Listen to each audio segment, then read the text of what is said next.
Welcome back to another episode of The Tea with Tina. Today's podcast episode, I would like to think, is probably going to be a pretty popular one. I mean, we've all experienced this at some point or another, right? How to get out of a rut. So that's the topic for today. It's kind of funny how these podcast topics come about because sometimes I will just get inspiration from maybe reading an email, watching something, just scrolling, or maybe even someone will talk about something.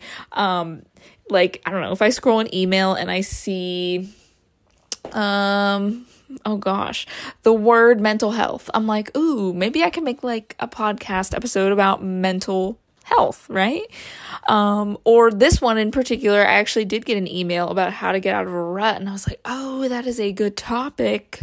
So we are going off of that. Sometimes I have you guys also messaging me. Like, I actually just today had a client message me, and she's like, you need to make a podcast episode about how to not eat everything in sight when you are on your period. And I was like, ooh, your period. Yes, that is a good one because we could talk about cravings and different parts of your cycle. We can get a little sciencey in there as well. So that will probably be on the roster for in the future. But yeah, without further ado, guys, we're just going to dive right in. Welcome to The Tea with Tina, your favorite podcast where we talk all things health, fitness, lifestyle, and maybe a little bit of tea gets spilled. We chat all about this in a super casual environment, so grab your beverage of choice, sit back, relax, and enjoy. All right, guys, so I have always been like super casual on this podcast. I mean, that's the vibe. I don't like super orchestrated things. Don't get me wrong. I'm like really about aesthetic and branding and like clean, bright colors, visually pleasing graphics and things like that. And my brand has evolved over time. But let's be real. I still record my podcasts on my phone under the voice recording app. That's literally all I use. Some people use like $800 microphones. No, that's not the vibe here. But I do have notes today that is very out of brand for me because I usually just like freestyle it, but sometimes and lately, which you will actually find out why in the episode a little bit later, my mind has not been good at remembering things. My attention span is just gone. And that's really hard in a podcast because I feel like I'm in the middle of saying a sentence and then like my brain will be thinking ahead to what I want to say next. But then I'm also trying to focus on what I'm saying now and then it's gone. So we have notes. We have notes today. So I apologize if I don't think I'm going to be scripted. I just have some bullet points and I'm going to expand upon those bullet points. All right. So how to get out of a rut. I'm going to give you some different steps here. We're going to start off with number 1, and it's letting go of the guilt. Listen, nobody is perfect 24/7, 365. If you feel that you're slipping up in your everyday life, it's probably time to ask yourself if you need to take a break. Sometimes we need to detach from our crazy daily routine and just rest and recharge, right? Because honestly, if you feel like you are slipping up in your everyday routine, that probably means that you need to take some sort of break and you're probably approaching burnout. I am very big on boundaries, very big on reserve your energy for the right things and the right people. And as someone who runs their own business and wears all of the hats, marketer, content creator, program developer, nutrition, finances, podcast creator, YouTuber, TikToker. Oh my God, it's overwhelming, let me tell you. And you have to set boundaries. And there's some times where I'm like, this needs to get done, but it's not crucial to my business. And I'm like, well, too bad it's not getting done because I need sleep. It shall suffer because of my poor planning. And that's up to me in the future to get better at planning. And it evolves over time. And I think that's one of those things that like, you kind of got to be in the trenches. And this applies to everything in life. Like, You know, I'm sure you see it with your work schedule. You might like repeatedly come home and be like, I'm gonna go to the gym after work. And then you don't set yourself up for success, right? You don't lay your clothes out the night before. You don't pack a nice snack because you know you're gonna be starving coming from like work at 5:00 and you had lunch at like 1, but you don't want to go home to eat dinner, so you need something to eat, but you didn't bring anything, so you're hungry, and then you get dizzy, and it's a spiral, and you might not even make it to the gym. So, you see, but if we laid our clothes out, packed a snack, grabbed our water, and brought it with us in the car, and we're like, nope, we're going to the gym right after work, there would be success, right? So sometimes we gotta let go of that guilt. It might be coming of poor planning. That could be another reason that we're in a rut. Going back to the thing of having like a crazy daily routine and you just need to rest and recharge. I know this may not be possible for everybody. It can if you get a little bit creative, and also depending on where you live. Me and my husband, Derek, we like to usually take a small trip once every 3 months, so like once a quarter. Most people, they'll usually like take a big 2-week or even 3-week vacation somewhere like crazy, like, I don't know, the Bahamas, or they just do something like wild where they just lay on a beach or go on a cruise and they just like chill out in the sand, drink beer, eat all this food, and then they come back to work, right? Until next year. That's not my vibe, personally. I have nothing against it, but like, I can't sit still. I like to explore. Plus, beaches aren't really my thing. I'm more of a mountain girl. Like, the beach is pretty when we drive around. Like, we really love Outer Banks. There's a lot of cool stuff to see, but like, no, I can't do it. So for anybody who does like to travel, or even it could be, the reason I'm saying that everybody can do it is it can be budget friendly. Like, once every 3 months you could go, I'm going to go hiking. You know, if you have it available near you, like, take a weekend. You don't even have to take off work. If you have 2 days off in a row or whatever, go on a hike and be like, I'm going to do a little spa day, or I'm going to treat myself to get a facial done, or just take that time away to really get out and do something different, to switch up your routine.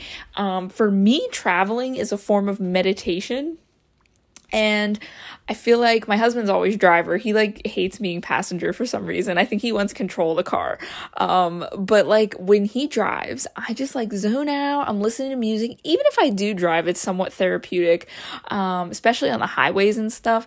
And it gives me a chance to like clear my mind, and like being in nature, it like boosts my creativity, and I get so inspired when I'm out and about, and like seeing new things, exposed to new people.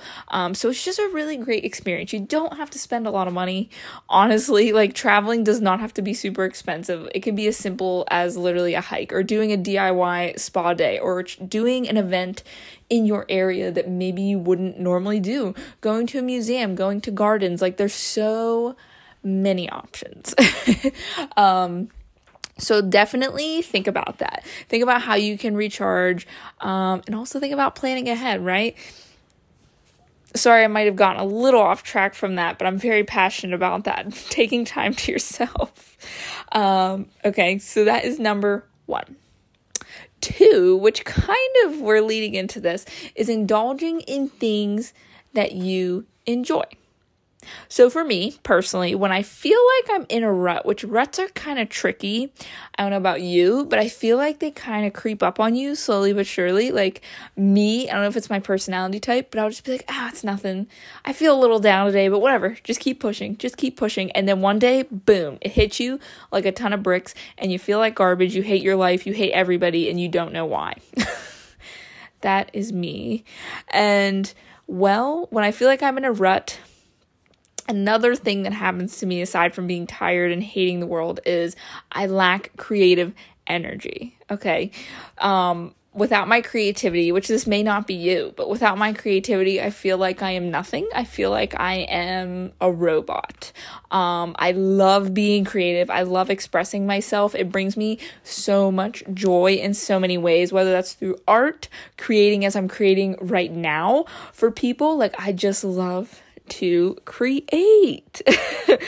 So what I'll personally do, which for my creative folks out there, I will scroll Pinterest. I know that sounds so cheesy, but my Pinterest feed is like perfected right now to like literally everything I love.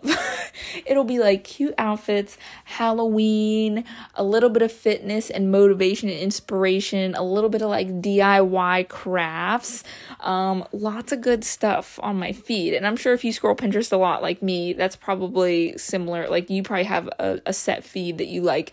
And I love Pinterest for aesthetic, similar to how Tumblr was. I don't know if Tumblr's like this anymore because like I feel like Tumblr's outdated. I feel like Pinterest is kind of the new Tumblr, just because like I love scrolling to see an aesthetic, because when I see an aesthetic, because I told you I'm all about branding and aesthetic, it makes me really happy and it kind of inspires me. For instance, I was scrolling Pinterest the other day to kind of get re-energized again, because I do this regularly, not even if I'm in a rut. And one idea I got, which excited me, was, I love plants. I have a ton of plants, and I have like the orangey terracotta pots, and they're kind of plain, but they're cheap and they work really well. The terracotta, it's clay, so it holds on to moisture. Depending on what plant you have, that could be a good thing. So I have those, but I want to paint them and make them pretty. So what I was doing is I was on Pinterest and I was looking at all these like DIY like terracotta pot like painting like ideas, and there were so many like Halloween ones. I'm all about Halloween, and it was just so fun. And I was like, wow, this is exciting. So I'm gonna do this, and I have some saved. I have them screenshot for when one day I'm gonna sit down and paint these pots. And let me get real here. Even if I don't do it, or maybe I do it a couple months from now, just the idea that I have something set up and something to look forward to is so exciting. And I'm indulging in these things I enjoy, even if it's not productive. That's another important thing to note. You need to put all of your, I don't know the right word I want to think of. See, it's the brain fog thing. Put all of your courage aside, maybe is the word I'm looking for. But your pride. Yes, that's the word.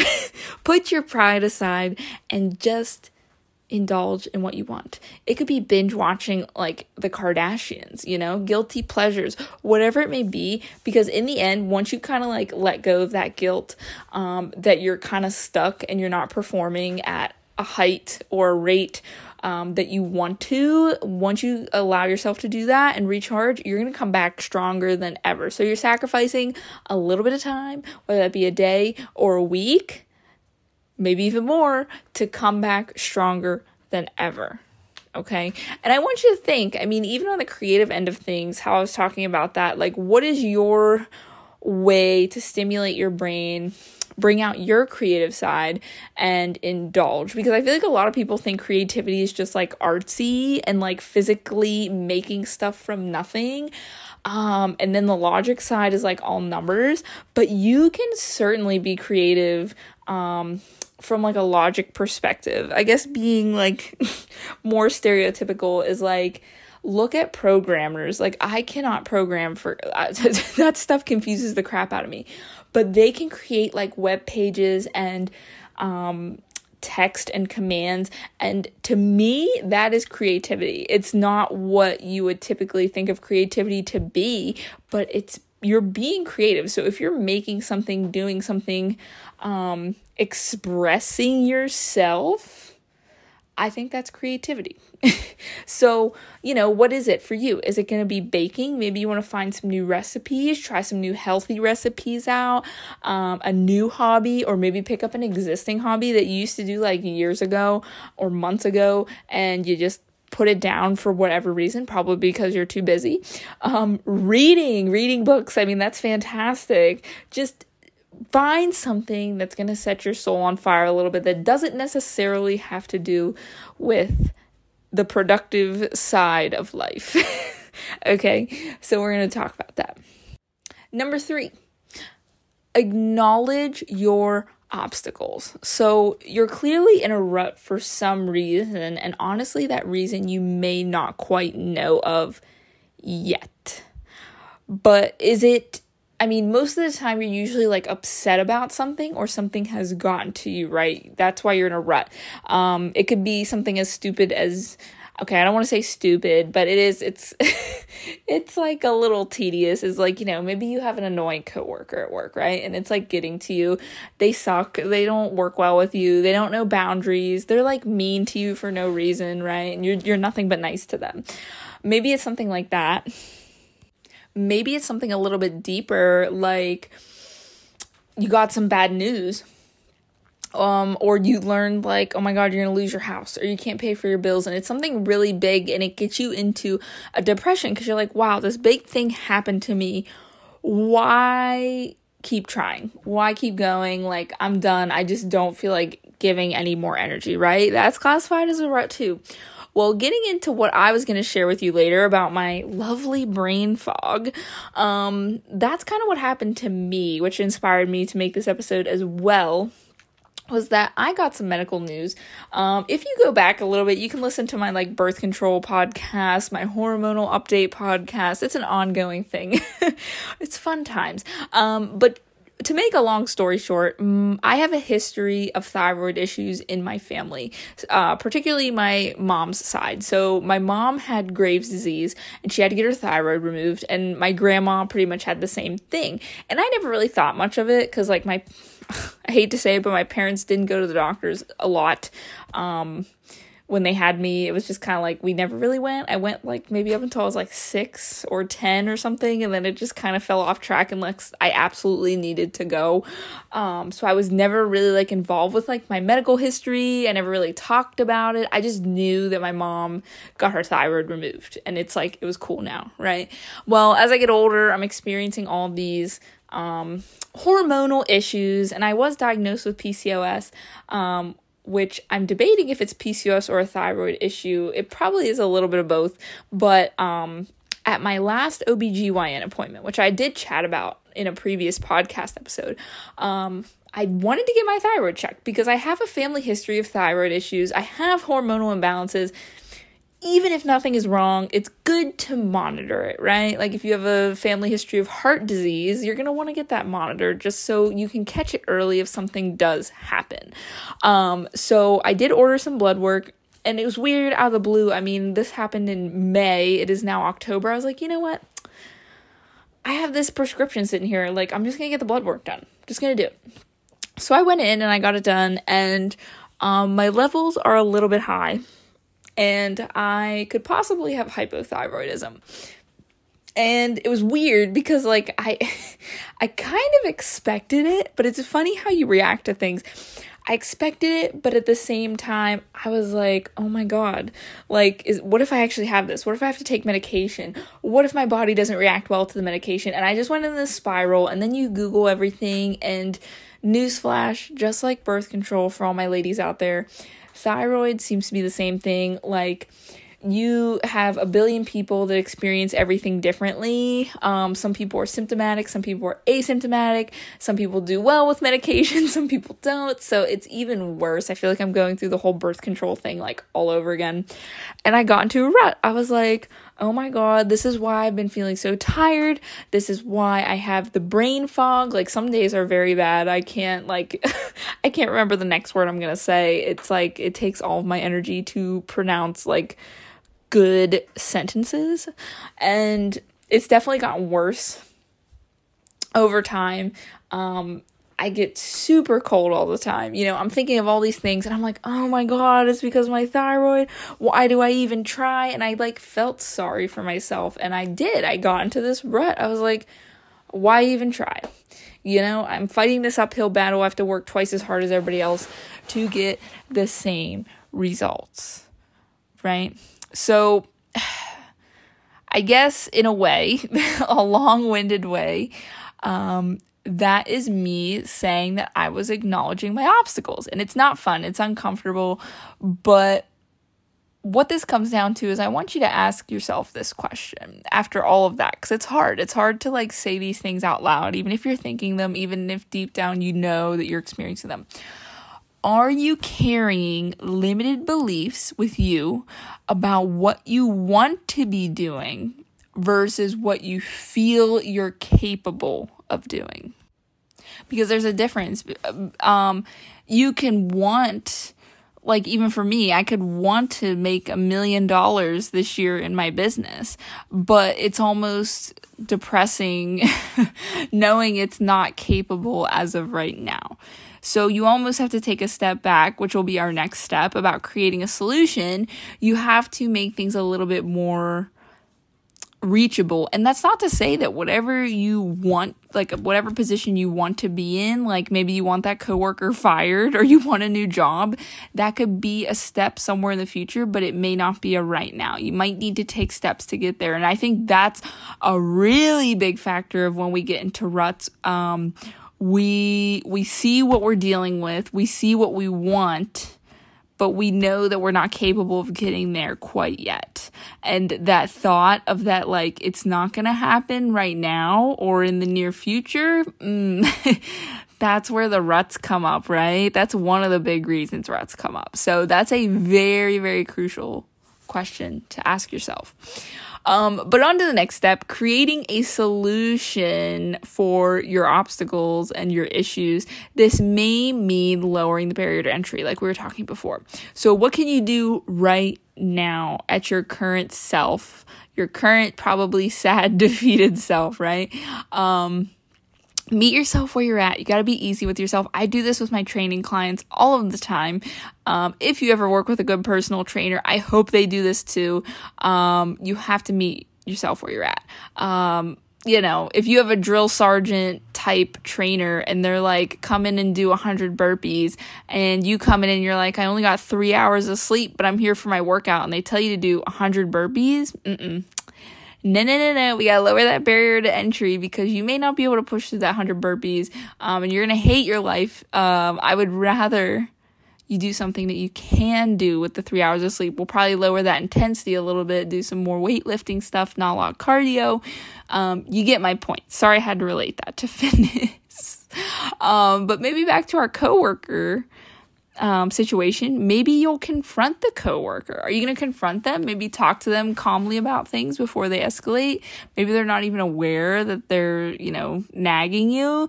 Maybe you're going to move positions. Maybe it's possible where you work that you can just bilaterally move a position altogether, or they can move. You could talk to your higher ups about it. In my case, with a thyroid, I had my little pity party for myself, which is totally cool. You're allowed to have your pity parties. I'd rather you get it all out than let it bundle up and then you just feel hatred for everything. But then I set up a doctor's appointment. Aside from lowering a barrier to entry, another big thing I teach a lot my clients, and I think that you should just learn in general, is to control your controllables, right? Like in situations like this, when you're in a rut, you feel like everything's out of your control and it's like everything sucks, but like focus on what you can control, right? So like, I don't know, I got overwhelmed searching all those possibilities of the thyroid, like, oh my God, what's going to happen? Is it going to get worse? Is it fake? Do I have to retest? Do I gotta be on meds for the rest of my life? Like, what's going on? I can control by making a doctor's appointment, which is what I did. So I made a doctor's appointment and I'm going to talk to them and we're going to figure out our next steps. So everything I control is done. Yes, am I still a little anxious about it? Of course. But now a big part of my stress is gone because everything that was in my control is done. And the rest is up to time and patience until my doctor's appointment gets here, right? All right, so that is the next step. Then we have refresh your routine. So sometimes when you're in a rut, you may just need a fresh routine to get excited again and build a bit of momentum back up. So this can really be anything. This goes back to that Pinterest inspiration, trying to add something exciting, like, oh, maybe you found like this cool, simple meal that you can make. Like, okay, as stupid as this sounds, like around this time of year, Kodiak Pancakes releases my favorite flavor, pumpkin flax. I know the flax sounds gross, but it doesn't really add any flavor, but it's really good nutritional benefits. The pumpkin is fire, so good. I look forward to it every year, and I've like put off buying it for whatever reason. I guess because my local grocery stores don't have it, but Target has it. And I was ordering something off of Target, and I was like, you know what? I'm going to get the pumpkin protein pancake mix. And it came in today, and I'm so excited to cook some tomorrow for breakfast, right? Sometimes that's something that helps you get out of bed in the morning, right? So it could be something as simple as that. Another thing I'm personally doing relating to my thyroid is, when something like that happens, when something related to your health happens, you get a little bit more like health conscious, and you're like, hey, let me control my variables. Because me personally, I believe that my thyroid is so borderline having a family history, because I am a lot more self-conscious with my diet, drinking all my water, I take really high quality vitamins. I invest money into them. They're not like cheap Walmart vitamins. I do my workouts. I really prioritize self-care. I de-stress. I do all of these things to ensure that my body is functioning the best that it can. And like I said, I feel like it brings it down, the intensity down, compared to if I didn't work out, didn't eat healthy, all that stuff. So which is good, but it kind of sucks for when you're trying to get diagnosed. But another thing I've been trying to do is, with hypothyroidism, you do struggle to lose weight. And I've noticed all throughout my life, for the most part, I do have to push a little bit harder than the average person. And if I, quote unquote, slip up a little bit, and I'm not on track, I tend to gain weight a little bit easier as well. And this goes in phases. But so what I've done is I'm definitely trying to cut back on the amount of desserts that I eat. I like to have a sweet treat after dinner usually. So what I've been doing is if I crave something sweet, I will either drink something sweet, eat like an apple because it's fall season and they're very sweet, like with some apple butter, which is like really low calorie. It's not actually butter. Or I've been allowing myself twice a week, I'm going to eat my quote unquote dessert, which is a Yasso bar or a dark chocolate square, which it's 150 calories, but still, that's my thing that I'm allowing the treat, so I don't have to have it every single night, right? I'm trying to mitigate that, as well as something I've been doing, which thank God for the marketing and food production industry. I was on a Diet Coke kick, which Diet Coke is not horrible. You will not die if you eat or drink Diet Coke, but everything in moderation, right? We don't want to drink Diet Coke every single day for every single meal. It's probably not good for us in the long run. It's probably going to mess up some things. But I want to get away from the artificially sweetened stuff and relying on it multiple times a day. Because I do like to sip on sweet drinks, it really helps with my cravings and such. I'm cutting back on the energy drinks, the Diet Coke and stuff every single day, because I noticed I felt like crap a little bit more, and I'm adding in the more naturally sweetened things, and I'm making a push towards Poppy, the soda, which is all naturally flavored, and True Lemon packets instead of the other stuff. So that makes me excited as well, because I found something that I enjoy and it's healthy. So that's a win-win in my book, because in the past, before they made these advancements, it was everything tasted like garbage that was naturally sweetened, or it was filled with chemicals. So yay for progression. We're in 2022, folks, at the time of recording at least. Okay, so that's kind of what I've been doing to refresh my routine. It's so individualized for every person, so I can't really give you specific ideas, but I think deep down you'll know what works best for you. The next thing, keep showing up. Wouldn't be a podcast episode without me mentioning this. This is a part of my brand at this point, but you gotta keep showing up. Sometimes you just gotta do something, no matter how small, just do it. And I will resort back to the fitness example. Is 9 times out of 10 with workouts, this is going to be a thing. If you come in and you feel like crap and you start your workout, I always give myself at least 5-10 minutes to walk on the treadmill or something like that. And then it usually turns into a run, and then it turns into a full-blown workout, right? And I end up feeling great after. That is what usually happens for most of us.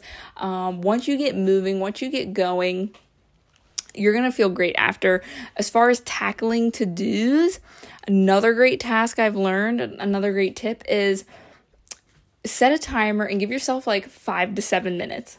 to do that task. Start on it and see, like, you know, if you still aren't feeling it after those 5 to 7 minutes. I really think it's 7 minutes, but it's such an odd number. Let's go with 7 minutes. If you don't feel like it after the 7 minutes, then you can stop doing it. But again, 9 times out of 10, once you get that ball rolling for those first 7 minutes, I guarantee you're just going to go, well, might as well just keep going. Might as well just finish this stuff, right? Okay, so again, keep showing up. Bring us your best self, even if it feels like 1%. It's better than no %, right? And the very last thing of how to get out of a rut is, and this is very important, track your progress. So, you know, you don't have to get anal about it. I go through phases with tracking numbers for myself, but I highly recommend that you just take time to reflect. You don't even have to write something down. You don't have to type something down. You could simply just take time to meditate and reflect and think back on your day, on your week, on your month, every quarter, every year. You can do it as often as you want. Journals are usually really good for this. If you get a journal that says, you know, write down 3 things that went well this day, or you can do, like I said, every week, every month. And it's really good. It really stimulates your brain. It allows you to see trends with, you know, how many times a week did you work out this week? Did you like fall off track, or did you do really good with what you ate? Me personally, I'll even write down what we did each weekend as an activity, because I'm telling you, time flies, everything blurs together. Once you write things down, you're like, wow, we did a lot of stuff this month. At least for me, my husband will be like, oh, we went to the movies this weekend, and we went to this park this weekend. Sometimes when it feels like you're not doing anything, you're like, holy crap, we did a lot of stuff. So really taking that time to like write down things or just reflect on your progress, how you're doing, I think it gives us a clearer picture on how much we are or maybe aren't accomplishing and how we need to adjust ourselves accordingly. And that ultimately is going to allow us to recalibrate, get ourselves back on track to getting out of that rut. All right, so let's recap. I'm just going to recap quickly all of the steps I told you. So 1, let go of the guilt. 2, indulge in things that you enjoy. 3, acknowledge your obstacles. 4, create a solution. 5, refresh your routine. 6, keep showing up.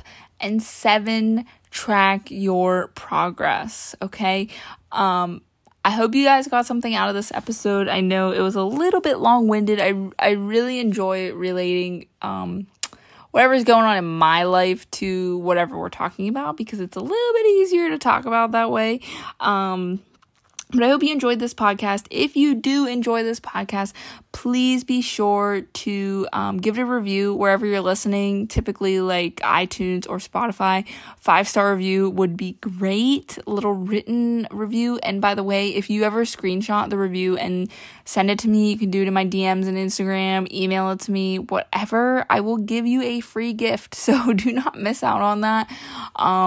Who doesn't like free things? And it takes like 2 minutes to write the review. The review helps me out as well. I mean, if you don't want to leave a review, you can even share it with one of your friends. Let them know about the podcast as well. You know, you got to get the word out. But again, I do this for fun. So, but your sharing allows other people to hear about this awesome podcast. All right, guys. With that being said, I think I'm going to pop out of here for the night. At least that is nighttime when I'm recording. I hope you have a great week, a great day. I hope you're motivated to get out of your rut, or you're prepared for the next time you do get in a rut, because we can do hard things. You can keep showing up. You got this. All right. I'll see you now. Bye.